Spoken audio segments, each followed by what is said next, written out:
E-PG पाठशाला हिंदी में आपका स्वागत है। मैं डॉक्टर रोहिणी अग्रवाल महर्षि दयानंद विश्वविद्यालय रोहतक में हिंदी विभाग में प्रोफेसर के रूप में कार्यरत हूँ। आज हम प्रश्न पत्र स्त्री लेखन के अंतर्गत कठगुलाब में निरूपित इको फेमिनिज्म विषय पर चर्चा करेंगे। इस पाठ के अध्ययन के उपरांत आप इको फेमिनिज्म की अवधारणा जान सकेंगे, फिर स्त्री और प्रकृति के बीच के संबंध के बारे में जानकारी हासिल कर सकेंगे और कठगुलाब उपन्यास में निरूपित इको फेमिनिज्म की अवधारणा पर जानकारी प्राप्त कर सकेंगे। इको फेमिनिज्म एक विशिष्ट स्त्रीवादी संप्रदाय है जिसके मूल में दो वैचारिक संकल्पनाएं हैं, इकोलॉजिकल डिस्कोर्स और फेमिनिज्म। इकोलॉजिकल डिस्कोर्स अर्थात पारिस्थितिकी विमर्श, और पारिस्थितिकी विमर्श का अर्थ है प्रकृति की चेतावनियों को सुनकर मनुष्य द्वारा अपनी गलतियां सुधारने, लाभ और लोभ की गोद में पली बेलगाम लालसाएं पूरी करने और प्रकृति के साथ सामंजस्यपूर्ण समन्वयात्मक संबंध स्थापित करने की चेतना। प्रकृति मनुष्य की कार्यस्थली मात्र नहीं है, जीवनी शक्ति भी है और जीवन के प्रयोगशाला की सबसे भरोसेमंद सहायक और गुरु भी। यहाँ अपने अस्तित्व को बचाने का अर्थ दूसरों के अस्तित्व की रक्षा की जद्दोजहद भी है, जिसे हम ओल्ड टेस्टामेंट के प्रसंग नोआज आर्क के मिथक से समझ सकते हैं। हम जानते हैं स्त्रीवादी संप्रदाय एक नहीं अनेक हैं। उन सबकी निजी प्राथमिकताओं को नज़रअंदाज करके यदि हम स्त्री विमर्श को परिभाषित करने की कोशिश करें तो कह सकते हैं कि स्त्री विमर्श पूर्वाग्रह मुक्त दृष्टि के साथ स्त्री प्रश्नों पर पाठक में अब तक के अनदेखे को देखने और सुनने की संवेदनशीलता विकसित करना है, इसलिए कि लैंगिक विभाजन से मुक्त मनुष्य और समाज की रचना की जा सके। जर्मन चिंतक मारिया माइस और भारतीय चिंतक वंदना शिवा की मान्यता है कि राजनीति और पूंजी का चरित्र वर्चस्ववादी पितृसत्तात्मक व्यवस्था के चरित्र से भिन्न नहीं है। फलतः अपनी लालसाओं की पूर्ति के लिए तीनों कमजोर देशों को जीतने, प्रकृति का दोहन करने और स्त्री को रौंदने में कोई संकोच नहीं करते। इको फेमिनिज्म बलात्कृता स्त्री और प्रकृति के बीच समता मूलक अंतर संबंध की परिकल्पना करता है और मनुष्य और समाज को चेतावनी देता है कि यदि इसी प्रकार दोनों के शोषण का क्रम चलता रहा तो प्रकृति की भांति स्त्री भी प्रतिशोध के लिए तत्पर हो जाएगी। चूंकि सृजन और प्रजनन के कारण सृष्टि की अनवरतता स्त्री और प्रकृति की उर्वरता पर निर्भर है, इसलिए माना जाता है कि पारिस्थितिकी विमर्श यदि जैविक विविधता को बचाने के लिए प्रकृति और पर्यावरण के साथ मनुष्य के संतुलित समन्वयात्मक संबंध का नाम है, तो इको फेमिनिज्म सृष्टि के क्रम को बचाए रखने के लिए प्रकृति रूपा स्त्री की गरिमा को बचाने की संवेदनात्मक पहल है। स्त्री अमूमन हर देश काल में तिरस्कृत रही है। पितृसत्तात्मक व्यवस्था का उदार मुखौटा न्याय की कोशिश के बावजूद स्त्री की अस्मिता को पुरुष निरपेक्ष स्वायत्त इकाई के रूप में नहीं देख पाता। प्रकृति की भांति स्त्री में भी सहने की और सृजन करने की अकूत ताकत है, लेकिन प्रकृति की तरह उसका दोहन मनुष्य के लिए घातक हो सकता है। मृदुला गर्ग हिंदी की पहली रचनाकार हैं जो पूंजीवादी सभ्यता और पितृसत्तात्मक व्यवस्था के भीतर प्रकृति और स्त्री के साथ पुरुष और समाज के अंतर संबंधों को जांचने की आवश्यकता पर बल देती। कठगुलाब बेहद सचेष्ट भाव से रचा गया उपन्यास है और इसमें उन्होंने अपने तरीके से इको फेमिनिज्म को परिभाषित किया है। वे इस तथ्य को रेखांकित करना चाहती हैं कि स्त्री मूलतः सृष्टा है और मातृत्व उसकी सार्थकता। इसलिए इनके उपन्यास के सभी स्त्री पात्र निखालिस औरतें हैं। उसी एक आदिम हुक के साथ आज भी वे सृष्टि की पहली आदिम औरत की तरह माँ बनकर अपने आप को अंकुआना, हरा भरा होना, खिलकर झूम उठना चाहती हैं। वह चाहे परंपरा की बैसाखियों पर टिकी पितृसत्तात्मक व्यवस्था की प्रतिनिधि नर्मदा हो या सुशिक्षित स्वतंत्र चेता अमेरिकन स्त्री मारियान, उग्र फेमिनिस्ट असीमा हो या संवेदना की प्रतिमूर्ति स्मिता, सभी एक ही भावना से आपूरित हैं। उनमें मातृत्व है और मातृत्व का अर्थ मृदुला गर्ग की दृष्टि में है सृजन की इच्छा, यानी आत्माभिव्यक्ति और आत्मविस्तार की अदम्य चाह, अपनी सीमाओं का अतिक्रमण कर अपने भीतर छिपी संभावनाओं को उकेरने का विश्वास। लेकिन यही कहीं एक सवाल भी छुपा है कि क्यों लेखिका मातृत्व को गदगद भाव से महिमा मंडित कर रही है। यह तो परंपरागत भारतीय उच्छ्वास ही है। मृदुला गर्ग दरअसल सृजन के अर्थ को संतानोत्पत्ति के रूढ़ अर्थ में नहीं देखती। वे मानती हैं कि संतान पैदा न करने से कोई स्त्री बंजर नहीं हो जाती, और भी बहुत कुछ है जिसका हम सृजन कर सकते हैं। इसीलिए कठगुलाब को उन्होंने एक ऐसे कृति के रूप में रचा है जो सृजन की उन संभावनाओं की तलाश करती है जो मारियान के संदर्भ में शब्दों का संसार रचकर मूर्त होती है, असीमा के संदर्भ में गरीब बच्चों को बेहतर शिक्षा सुविधाएं उपलब्ध करवाती है, दर्जिन बीबी के संदर्भ में आत्मदया और अपराध बोध के भय से सिकुड़ी स्त्री को आत्मनिर्भरता और आत्माभिमान का पाठ पढ़ाती है, और स्मिता के संदर्भ में बंजर गोधड़ को हरियाणे का संकल्प बन जाती है। इसलिए जब तक मां न बन पाने की कसैली अनुभूति से ये सारी स्त्रियां त्रस्त हैं, तब तक वो बेहद आक्रामक हैं, उग्र हैं, बेचैन हैं। पुरुष के प्रति प्रतिशोध, घृणा और हिकारत उनकी पहचान बन गई है। लेकिन घृणा और प्रतिशोध को मृदुला गर्ग अपने उपन्यास की स्त्री की अंतिम पहचान नहीं बनने देती। वे प्रतिशोध लेने से ज्यादा प्रतिशोध के त्रासत भाव से मुक्ति की कामना करती हैं। पीड़ा की राह से गुजर कर ही वे अपना मुकाम पाना चाहती हैं और जानती है कि पीड़ा सृजन के बिना संभव नहीं। कठगुलाब उपन्यास में निरूपित इकोफेमिनिज्म को समझने के लिए दो आधार बीज हैं, ड्रैकुला और कठगुला, रत्नुमाली और बंजर आदिवासी क्षेत्र का विपरीत युग।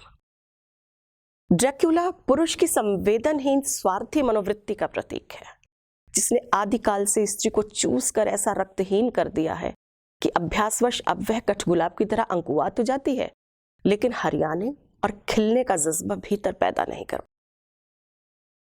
कोढ़ी रत्नुमालू की तरह परंपरा पोषित तिरस्कार, अपमान और लांछना ने स्त्री में आत्मदीनता, आत्म प्रताड़ना और आत्मपीड़ा का ऐसा भाव भर दिया है कि वह हाशिए पर रहकर अपनी तिरस्कृत नियति को अपनी स्वाभाविक स्थिति मानने लगा। लेकिन रत्नु कोई साधारण इंसान नहीं है, वह माली है, यानी प्रकृति का सहचर, प्रकृति के रहस्यों का जानकार। बेशक वह कोढ़ी है, लेकिन कोढ़ कोई अभिशाप तो नहीं, एक बीमारी है जिसे सही इलाज, सेवा और आत्मविश्वास की दीक्षा द्वारा ठीक किया जा सकता है। उससे घृणा करने का अर्थ है धरती को बंजर बनाना, और उसे स्वीकारने का अर्थ है प्रकृति को सदाबहार बना देना। स्मिता को लगता है जब तक पति प्रेमी पुरुष द्वारा दिए गए मानसिक आघातों को कोढ़ समझकर वह और उस जैसी स्त्रियां अपने आप को मथती रहेंगी, चींथती रहेंगी, तब तक समूची धरती से इस जिंदगी की एक एक सांस नष्ट होती रहेगी। उसे लगता है दर्द बांटे बिना दर्द से मुक्ति नहीं पाई जा सकती, और प्यार बांटे बिना दर्द नहीं पड़ता। स्मिता हिंदुस्तान लौटकर प्रकृति की गोद में ढेर सारे बच्चों का रेल पेल करता जंगल उगाकर पीड़ा की कचोट को प्यार में बदल डालना चाहती है। यही अपने प्रतिशोध को रचनात्मक दिशा देने का एक संकल्प है। मारियान इसी संकल्प को शब्दों के सहारे अभिव्यक्त करना चाहती। विमेन ऑफ द अर्थ उसका पहला उपन्यास है, जिसे वह अपना पहला रचना शिशु कहती है। इसे उसके पति इरविंग ने भले ही छल कपट से हथिया लिया है, लेकिन अब वह उसका शोक मनाकर इमिग्रेंट स्त्री रूथ की तरह अपनी पूरी जिंदगी वीरान नहीं कर सकती। वह संकल्प दृढ़ है कि उसे अब ढेर से उपन्यास लिखने हैं, ताकि अपनी और अपनों की पीड़ा वह सब में बांट सके और उनके दुख को, उनके दर्द को हल्का कर सके। लेखिका मृदुला गर्ग का फेमिनिज्म दो अवधारणाओं से बंधा है। एक, दर्जिन बीबी का जीवन दर्शन कि हम औरतें हैं, हमें माफ करना आना चाहिए। दूसरा, स्मिता की आकांक्षा युक्त पीड़ा कि क्यों अमेरिका प्रवास के दौरान हमेशा उसे कठगुलाब ही याद आता रहा। ये दोनों अवधारणाएं दरअसल क्षमाशीलता और सौहार्दपूर्ण तरलता यानी स्त्री की शक्ति और अपेक्षाओं को एक स्तर पर एक साथ समझने की संवेदनशीलता है। मृदुला गर्ग ने दर्जन बीबी को ऐसी चरित्रगत उदारता, लोचशीलता और परिपक्वता दी है कि वह औदात्य की सीढ़ियां चढ़ते चढ़ते एक मनुष्य मात्र न रहकर एक संस्था बन गई है। दर्जन बीबी के लिए लेखिका स्वयं कहती हैं, और दर्जन बीबी की अपनी पुत्री असीमा भी यही कहती है कि वह क्या है, सतयुगी काल से चली आ रही संतोषी भारतीय नारी, जिसे आधुनिकता किसी हिसाब से नहीं कहा जा सकता। रहन सहन देखें, खान पान देखें, पहनावा देखें, वह पोंगापंथी स्त्री का रूपक सामने रखती है। सिर पर पल्लू, मेकअप विहीन चेहरा, त्योहारों में आस्था, माँ बाप की आज्ञाकारिणी पुत्री, तयशुदा विवाह और खाना बनाकर खिलाकर बच्चे पैदा करके खुश रहने वाली एक औसत स्त्री। लेखिका ने अपने शब्दों में उसे कहा है कि वो ठीक ठाक संतुलित दरमियाने किस्म की औरत है, लेकिन यह दर्जन बीबी का कुल परिचय नहीं है। असल में उसमें स्वाभिमान का शीरा कुछ ज्यादा ही मिकदार में है। इतना कि औसत भारतीय स्त्री के लिए निर्धारित आचार संहिता की धज्जियां उड़ाते हुए वह अपने पति के स्वेच्छाचार को अनुमति नहीं दे सकती। वह साफ कहती है, मेरे सिद्धांत मुझे ऐसे पति से एक भी पैसा लेने की इजाजत नहीं देते जो किसी और का पति बन चुका हो। एक फैशन डिजाइनर मशीन के साथ और 2 छोटे छोटे बच्चों को अपने साथ लेकर पति से अलग हो जाने वाली दर्जन बीबी का स्वाभिमान की आधार भूमि पर पैर टिकाते ही सामान्य से विशिष्ट स्त्री बन जाना संयोग या सुयोजित लेखन का नमूना नहीं है। वह मनुष्य के रूप में अपनी जीवन शर्तों और फैसलों को स्पष्टतः स्वीकारने और उन्हें क्रियान्वित करने का एक संकल्प है। मुझे मात्र शरीर बनकर जीना पसंद नहीं था और मैं दया का पात्र भी नहीं बनना चाहती थी। दर्जन बीबी का यह वाक्य दरअसल इस उपन्यास में स्त्री की स्थिति को स्पष्ट करने के लिए बहुत दूर तक अपनी भूमिका अभिनीत करता है। दर्जन बीबी मानती है कि हर स्थिति, हर समस्या से निपटने के लिए आत्मसमर्पण की मुद्रा में परंपरा से घिसे पिटे औजार उधार नहीं लिए जा सकते। उन्हें बार बार खुद गढ़ना पड़ता है, अपने विवेक से, अनुभव से, आस्था से और दृष्टि से। इसलिए दर्जन बीबी आजाद ख्याली की हिमायती हैं। वे अपनी पुत्री असीमा की बंद सोच को दुरुस्त करती हैं और साथ ही साथ अपने जीवन दर्शन की अभिव्यक्ति भी करती हैं, जिसे एक वयस्क और सकारात्मक सोच के साथ ही पाया जा सकता है। दर्जन बीबी को हम किसी भी सांचे में फिट नहीं कर सकते, लेकिन अपने आप में वह इतनी सघन और मूल्यवान है कि पीड़िता के रूप में हाशिए पर न रहकर प्रेरणा पुंज का रूप ले लेती है। मुझे देख, 20 बच्चे हैं मेरे, तभी इतने विश्वास के साथ कह सकती हूँ, एक बच्ची मेरा काम संभालेगी, एक मेरी चिता को आग देगी, बाकी सम्मानजनक जीवन जिएंगी। किसी की खातिर मुझे कल्पने की जरूरत नहीं है। स्वाभिमान की प्रतिमूर्ति बनकर दर्जन बीबी अपने आप को उपन्यास में अविस्मरणीय पात्र के रूप में। दर्जन बीबी ऐसा कोई दावा नहीं करना चाहती कि शुरुआत धमाकेदार होनी चाहिए तभी सफलता मिलती है। वे मानती हैं कि शुरुआत होना ही अपने आप में एक बड़ी चीज है। ठीक उसी तरह से जैसे बच्चा पहला कदम उठाता है और फिर एक बार जो उठा लिया तो रुकने का नाम नहीं लेता। वक्त के साथ सारी गतियां नाप लेने को स्वयं ही व्यग्र हो उठता है।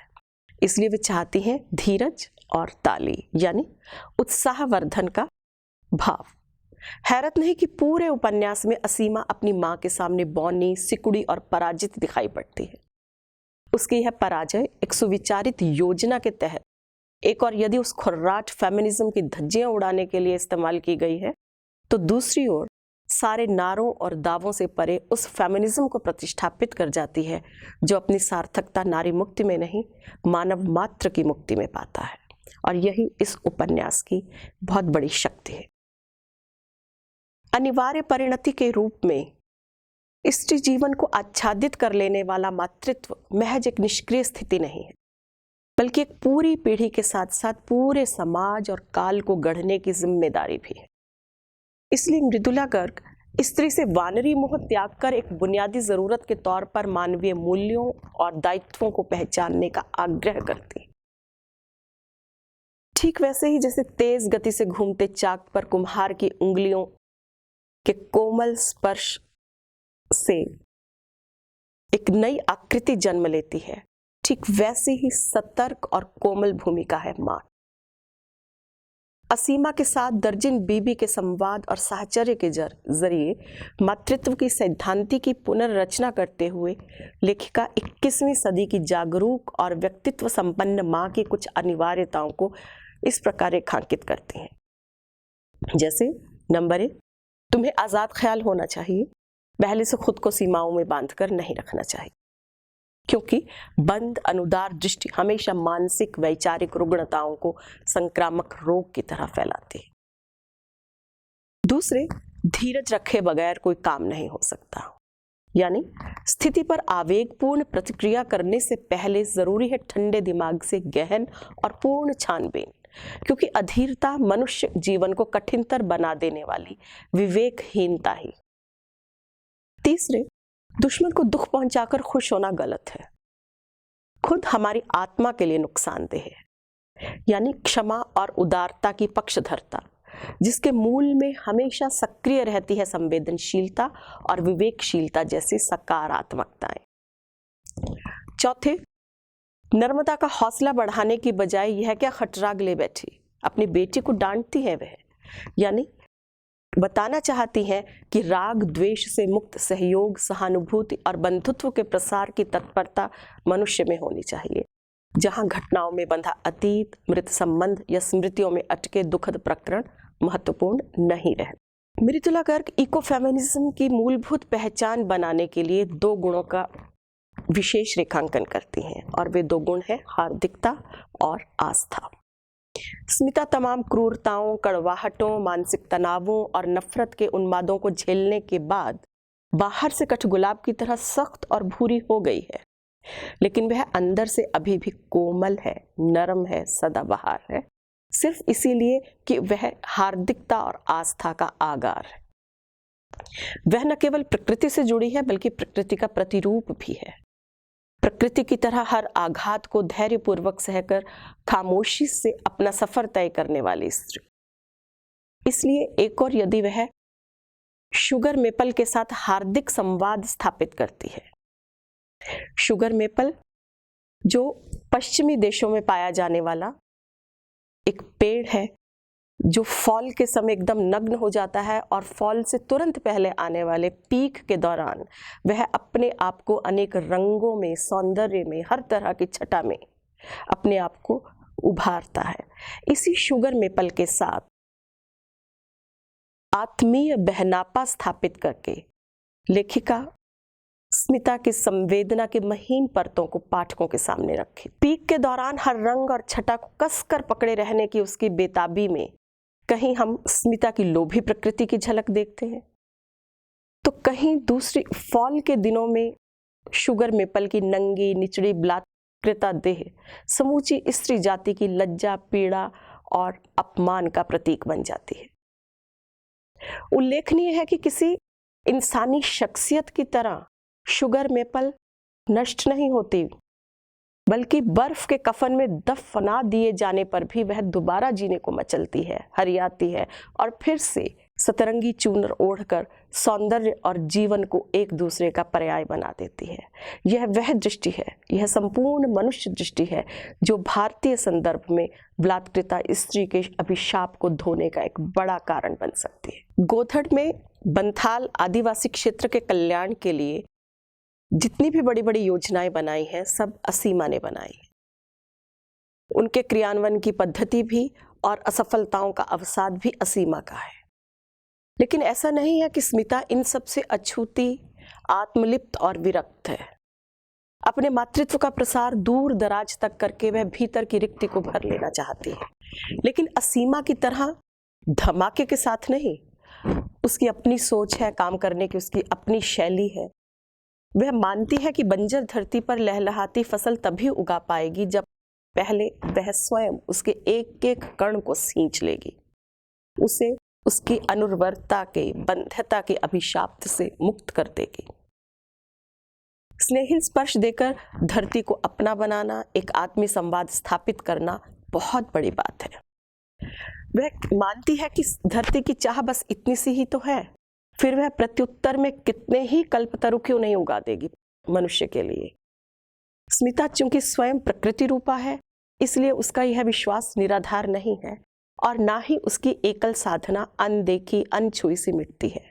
वह एक प्रेरणा और जनशक्ति का व्यापक रूप धर के उस बंजर प्रदेश को जिस प्रकार हरा भरा, गतिमय और संगीतमय करती है, वह उत्पीड़न के जवाब में सृजन की निष्कंप आस्था की आवश्यकता को ही रेखांकित करता है।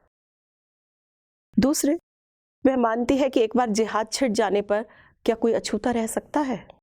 यही विश्वास है कि पूरे के पूरे गोधड़ प्रदेश की स्त्रियों को वह अपने अनुयायी नहीं, अपनी बहन बनाकर, अपनी सहभागी बनाकर उस बड़े आंदोलन में उन्हें साथ लेकर चलती है। असीमा की प्रारंभिक विफलताएं स्मिता की इस मंत्रविद्ध सफलता के बाद समाप्त हो गई।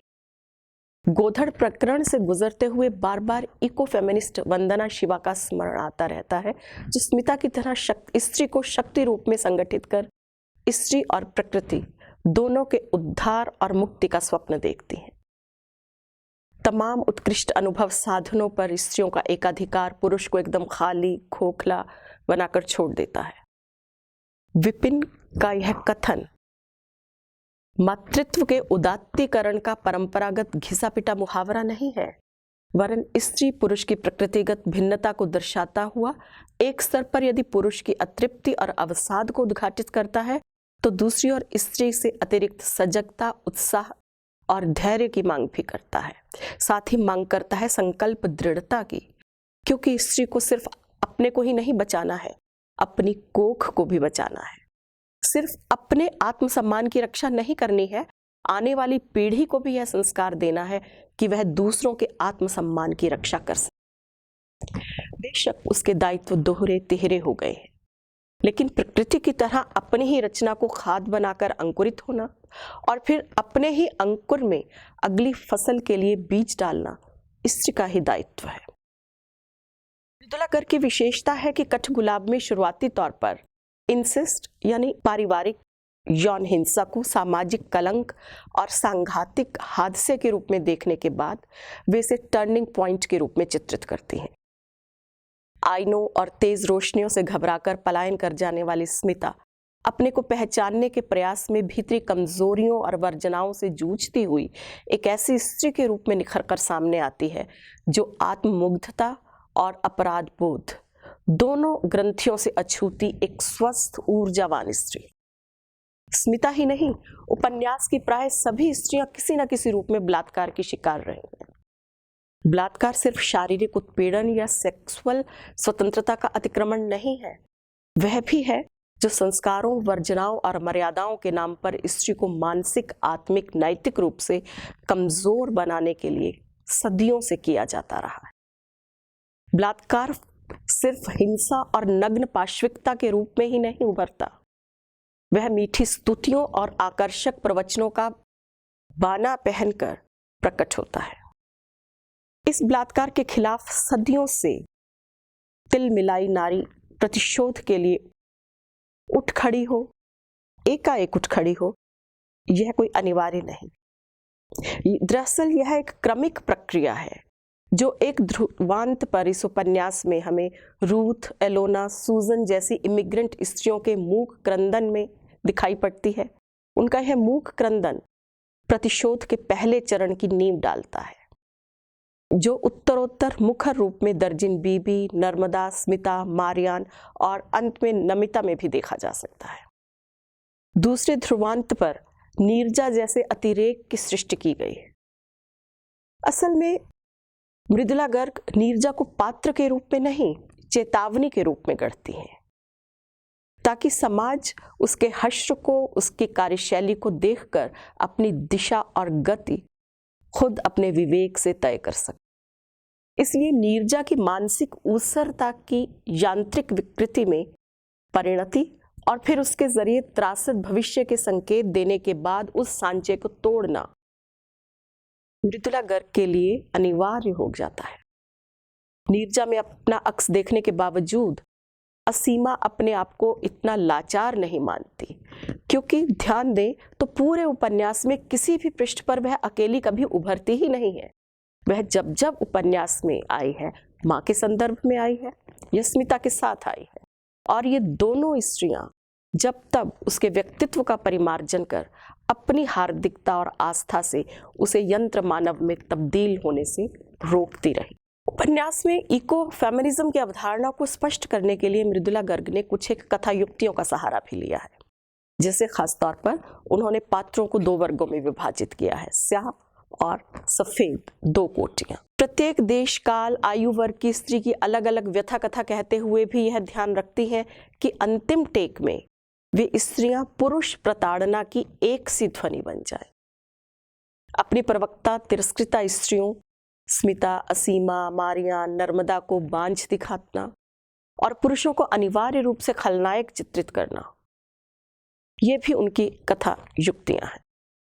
हालांकि उन्होंने अर्धनारीश्वर की परिकल्पना करके जिस पुरुष विपिन को रचा है वह पूरा न सही आधा पौना स्त्री तो है ही। इसलिए मृदुला गर्ग पर टाइप्ड पात्रों को गढ़ने का आरोप लगाया जा सकता है, क्योंकि उनके स्त्री पात्र जिस सांचे से तैयार होकर निकले हैं वह उन्हें स्वप्नदर्शी और भावुक बनाता है। यहाँ तक कि असीमा को देखें, वह असीमा जो हर पुरुष को कराटे किक देकर हरामी का खिताब देती है, वह अपने आप को कितना ही उग्र और आक्रामक के रूप में क्यों न प्रस्तुत करे, उस असीमा में भी हमें नारी सुलभ कोमलता और करुणा की अभिव्यक्ति मिलती है। उसमें वह नीरजा के विपरीत वह कहीं बेहद तरल और स्वप्नदर्शी भी है। और सिर्फ असीमा की ही बात क्यों करें, विपिन की बात माने तो स्वार्थी से स्वार्थी स्त्री के पास भी निस्वार्थ प्रेम करने की अकूत ताकत है। ऐसी पूंजी के होते भावनाओं एवं अनुभूतियों का उदात्तीकरण तो स्वयमेव होगा ही। ठीक इसी तरह मृदुला गर्ग के सभी पुरुष पात्रों का सांचा भी एक ही है और लेखिका ने उसे नाम दिया है नरसुअर। जिम जार्विस हो या इरविंग विटमैन या गैरी कुप या स्मिता का जीजा या नर्मदा का जीजा गणपत, मृदुला गर्ग हिकारत के साथ इन सभी पुरुष पात्रों पर थूकते हुए एक बड़ा सवाल उठाती हैं कि आखिरकार कोई स्त्री प्रताड़ना लांछना देने वाले पुरुष की अनुकंपा और साहचर्य चाहती ही क्यों है? क्या इसलिए कि वह उसे बच्चा दे सकता है? लेकिन बच्चे पैदा करने के लिए जब स्पर्म बैंक या टेस्ट ट्यूब बेबी जैसे विकल्प मौजूद हैं, तब क्या अहमियत रह जाती है स्त्री के जीवन में पुरुष की? खासतौर पर उन आत्माभिमानिनी आत्मनिर्भर स्त्रियों के लिए जो मानती है जिंदगी की असल नेमत है औरत की दोस्ती। लेकिन मृदुला गर्ग के भीतर का विवेकशील मनुष्य उनके भीतर रची बसी औरत को धकियाकर सवाल भी पूछता है कि क्या लैंगिक इकाई में रिड्यूस होकर व्यक्ति अपनी मनुष्यता को अखंड पा सकता है? क्या स्त्री के शोषण के मूल में लैंगिक विभाजन को प्राकृतिक और जायज ठहराने वाली राजनीति नहीं है, जो एक और स्त्रियों में अपने ही शरीर और अस्तित्व के प्रति घृणा का भाव पोसती है, तो दूसरी ओर स्त्री को स्त्री के खिलाफ खड़ा करके उसकी रचनात्मक शक्तियों को नष्ट कर डालती? इसलिए मृदुला गर्ग की स्त्रियां आत्ममुग्धता से भी मुक्त है और अपराध बोध से भी। वे मानती हैं विशिष्ट लैंगिक भूमिकाओं में स्त्री पुरुष का विभाजन न उन्हें स्वस्थ जैविक इकाई बने रहने देगा, न संवेदनशील विवेकशील मनुष्य। पुरुष अपनी समग्रता को अधिनायकवाद में केंद्रित कर ले और स्त्री मातृत्व के बहाने प्रजनन की मशीन बनकर रह जाए, जहां संबंधों की ऊष्मा से भरा जीवन नहीं, वहां यांत्रिकताएं, विकृति और विघटन ही शेष बचते हैं। दरअसल नीरजा को गढ़ने के मूल में उनकी यही छटपटाहट सक्रिय रही है। बिना विवाह किए अधेड़ विपिन के साथ रहकर उसे बच्चा देने का अनुबंध स्वीकारती है। वह बोहेमियन प्रकृति की प्रयोग करने का कौतुक और संबंधों के पारंपरिक ढांचे के प्रति अनास्था, ये सब तत्व नीरजा के व्यक्तित्व की रचना करते हैं। लेकिन 2.5-3 बरस के संसर्ग के बाद भी संतान न दे पाना, अनेकानेक मेडिकल टेस्टों से गुजरने के बाद अपनी ही असमर्थता जानकर लगभग क्षिप्त और हठी हो जाना, मेडिकल विज्ञान की हर संभव तकनीक का सहारा लेकर अपनी बायोलॉजिकल अक्षमता को पलटने का संकल्प, पराभव, टूटन, नीरजा विपिन के साथ संबंध नहीं जीती, चैलेंज के साथ दिन ब दिन खुद को छीलती छींचती चलती है। उसकी जीत भरी पूरी शख्सियत यंत्र मानव में तब्दील हो गई है और फिर गिनी पिग में।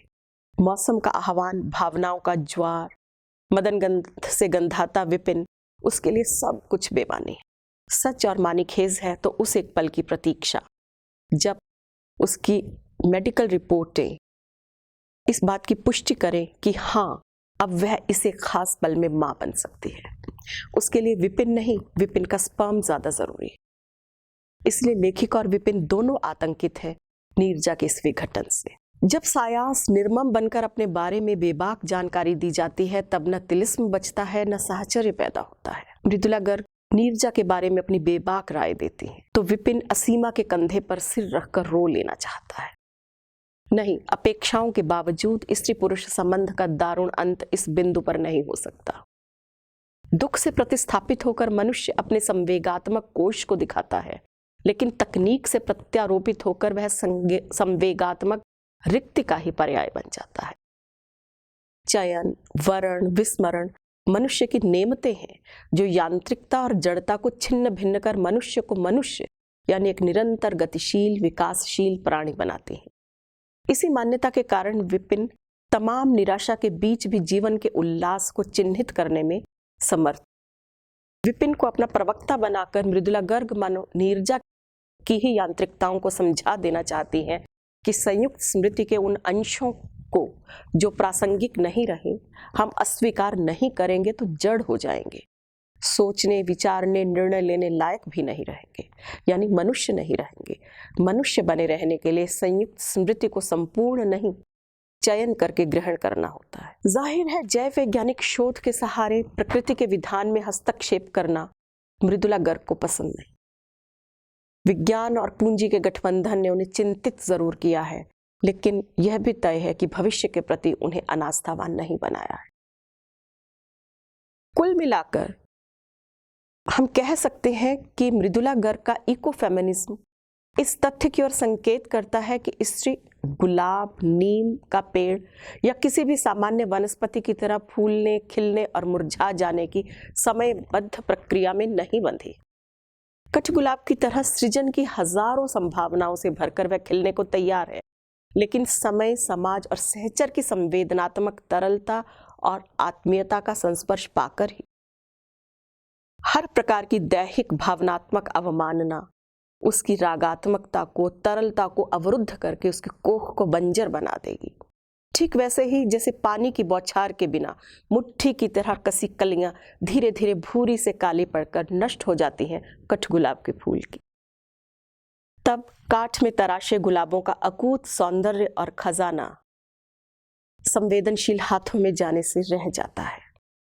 बेशक मृदुला गर्ग स्त्री के उत्पीड़न की कथा कहती हैं, लेकिन यह भी तय है कि वे उसकी यातना को प्रतिशोध या असृजनशीलता में विघटित नहीं करती। वे प्रकृति के साथ तादात्म्यकृत होकर स्त्री को भगिनीवाद के सूत्र में बांधती हैं और फिर अपनी जातीय अस्मिता को पहचानने और बचाने का संकल्प देती हैं। इस प्रक्रिया में यकीनन हर कदम पर उसकी लड़ाई पुरुष की सत्ता और वर्चस्व से है, लेकिन लक्ष्य भी यहीं से होकर गुजरता है और वह है अपनी क्षमताओं और संवेदनाओं से पुरुष के अंतर्मन की सूखी कठोर जमीन को सींचकर नम करना, यानी पुरुष को पुरुष नहीं मनुष्य यानी अर्धनारीश्वर होने का संस्कार देना। मृदुला गर्ग का इकोफेमिनिज्म प्रकृति को स्त्री की शरण स्थली भी बनाता है और कर्मस्थली भी, लेकिन पितृसत्तात्मक व्यवस्था के शिकंजे से मनुष्य की मुक्ति का प्रयास नहीं करता। यह एक बहुत बड़ी बात है। वे मानती है कि स्त्री और प्रकृति की मुक्ति तब तक संभव नहीं जब तक अधिनायकवादी मानसिकता से मुक्त होकर स्वयं पुरुष अपने भीतर के मनुष्य का साक्षात्कार न कर। मृदुला गर्ग विपिन और स्मिता दोनों को प्रकृति रूपा यानी सत्य, संवेदनशील, समर्पित पात्रों के रूप में चित्रित करती हैं। इसीलिए दोनों की मुट्ठी में कठगुलाब के बीज हैं और दोनों बंजर को हरियाने में समर्थ हैं, लेकिन दोनों उन बीजों को अपनी अपनी मुट्ठी में दबाकर अपने अपने तई बिल्कुल अकेले हैं, रिक्त हैं, अपूर्ण हैं। मृदुला गर्ग इस स्थिति को उपन्यास के केंद्रीय सवाल के रूप में प्रस्तुत करती हैं कि सहचर सहमना ना हो तो क्या एक की संवेदनहीनता दूसरे के भीतर जड़ता का प्रसार नहीं करती? मृदुला गर्ग इको फेमिनिज्म में प्रकृति और स्त्री को समरूपा मानकर उन्हें पुरुष वर्चस्ववादी ताकतों के शोषण के खिलाफ खड़ा करने की मान्यता को बिल्कुल नहीं स्वीकारती।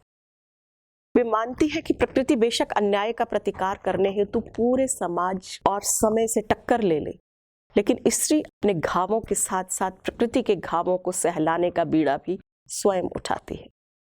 यह मिल बांट कर अपने दर्द को कम कर लेने का नुस्खा है और अपने ही सहचर या कोख से उत्पन्न संतान की ज्यादतियों का प्रायश्चित भी।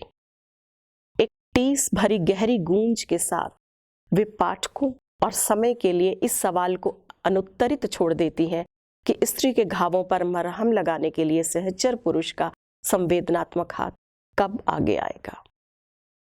बेशक स्त्री कभी बंजर नहीं रह सकती, लेकिन यदि उसकी कोख बंजर रह गई तो कौन इस नुकसान की क्षतिपूर्ति करे? यही इस उपन्यास का मूल उद्देश्य है और मृदुला गर्ग की इको फेमिनिज्म की अवधारणा। धन्यवाद।